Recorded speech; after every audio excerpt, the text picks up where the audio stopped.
Guys, this Eurovision was full of surprises, positively and negatively, both as usual. But let me talk about my top 5 surprises from Eurovision 2022 in Turin. Let's talk.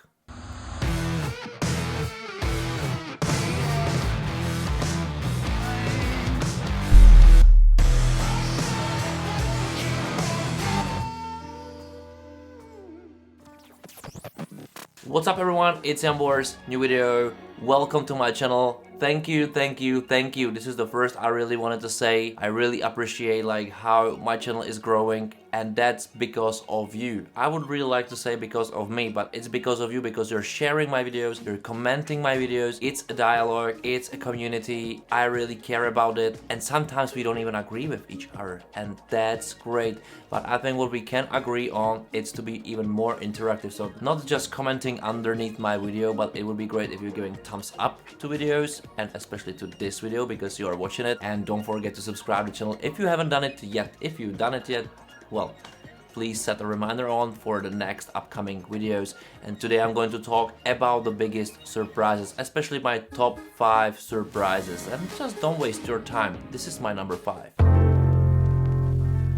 My number 5 surprise, my 5th surprise, the big surprise was the fate of Albania. That really surprised me a lot that it didn't qualify. I can say it was against all odds, which most of those surprises will be. And I don't know, when I saw it in the national selection, I was doing a video about it. I was excited about it because I said this is kind of ethno pop with specific vibe, specific atmosphere, but it had charisma. It was hey, I'm here, I'm going to win this crazy show, wait for me in the finals because it's going to be easy to get there. But then I saw it live at Eurovision. I was like, where is the spirit? It was completely off, and I don't know, it was because of the staging or how the staging idea was made, or sound or camera angles. I don't know. I think nothing really work perfectly as well vocally. I don't know what really happened, but definitely it didn't get the same vibe as it did in the national selection, which also was good. And I think Ronela Hayati really found lots of new fans, and I think that counts as well. She did Albania a great favor, and I think all Albanians must be proud of her anyway. But let's talk about my 4th surprise. The 4th surprise on my list, it's the fate of France. I definitely didn't expect that it's gonna be that low in the grand final, which was guaranteed to France as a Big 5 country. And I was honestly, I didn't expect it. Maybe I was a bit suspicious when I saw it in pre-parties, and I said maybe vocally it's not that. It somehow doesn't connect those voices to each other. All those singers felt to me more like solo singers than the whole group of singers, which was weird because in the national selection as well it sounds like a one body. It looked crazily good, it looks awesomely, and when I saw it at Eurovision, firstly vocally, I had the same feeling as from pre-parties. It wasn't it wasn't off key or something like this, or I didn't feel it.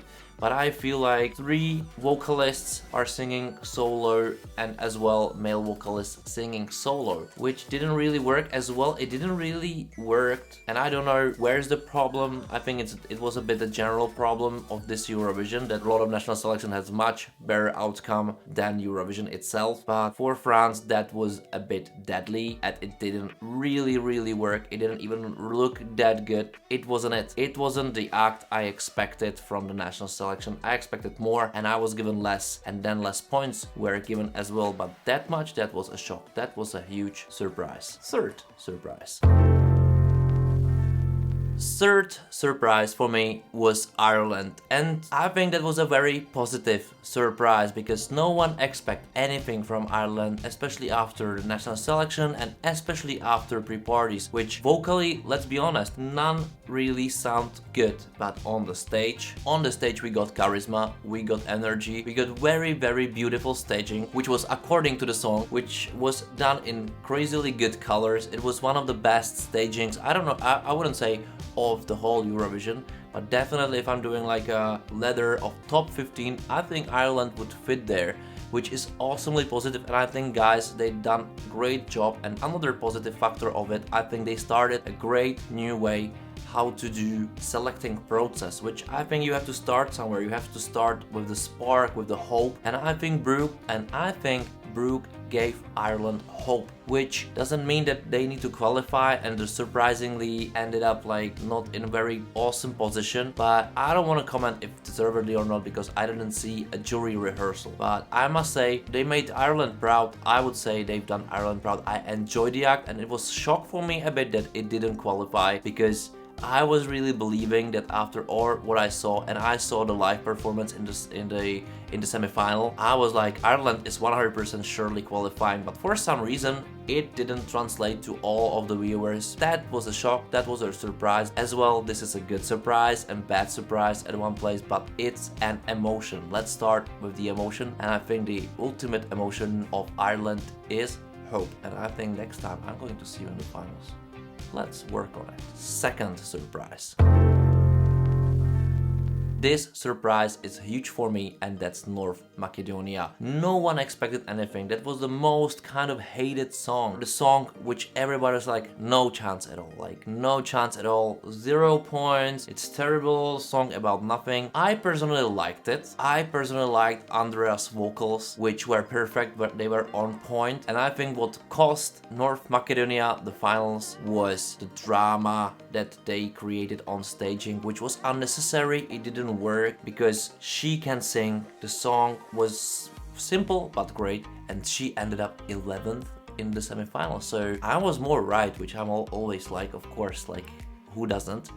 But I was glad that juries felt the same, which mostly is my point of view as well, because I can't really say what general public will say. But they end up really well, and I think there were rumors that they will be cancelling Eurovision for upcoming years. That would be shame for artists from North Macedonia, because they need this chance, they need to see it's possible, and I think Andrea shown as well, again, that it's possible even against the odds. But let's talk about my biggest surprise.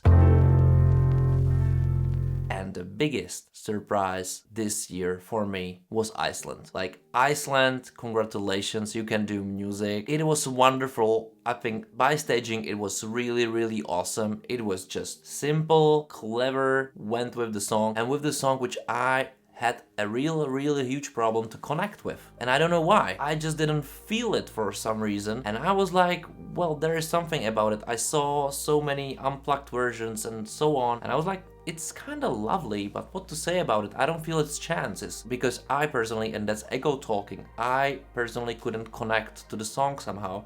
But when I saw it live in the semi-final, I was like, wow, this has a quality, this is something, this is really huge. This is huge in a very small package somehow, and Europe find it that good that it pushed Iceland to the finals, which I think, I don't know, did you Icelanders celebrate a lot? Because I would celebrate for such a chance, like being, oh my god, that, like, no one expected probably anything from you, like, really, and you just went straight to the finals, like, hey, come on, ciao. Okay, in the finals, not the best result, but the best result is to be in the finals. I think very politely saying, even for us, we still must say it, like, this is a huge step forward to being in the finals. This is the ultimate prize for us. Of course, anything else is a huge bonus, depends on many factors, like looking at what markets are. In the Icelandic way, it's a tiny market, and what they can produce every single year, almost every year, this is wonderful. And I think they always showing us the way that it doesn't matter about how huge country you are, but about how, this is going to be a huge cliche, but how big heart you have, how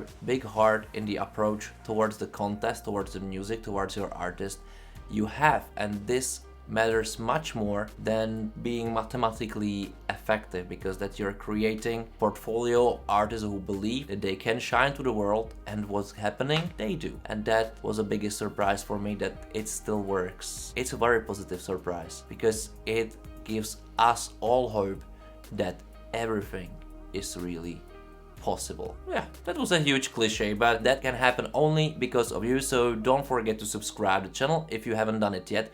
Don't forget to write some comments in below. What was the biggest surprise for you? Positive or negative, it's up to you. Let's comment about it, because I definitely forgot about something, or, you know, we all have different kind of taste or point of view. And of course, don't forget to support Ukraine if you can. In the description below you can find how, but it's completely up to you. And of course, if you're going to share this video, giving thumbs up to this video, and just make this channel bigger. I promise you that one day, if it's going to be a big and bigger, I will just say no to my work and I will be dedicated only to you.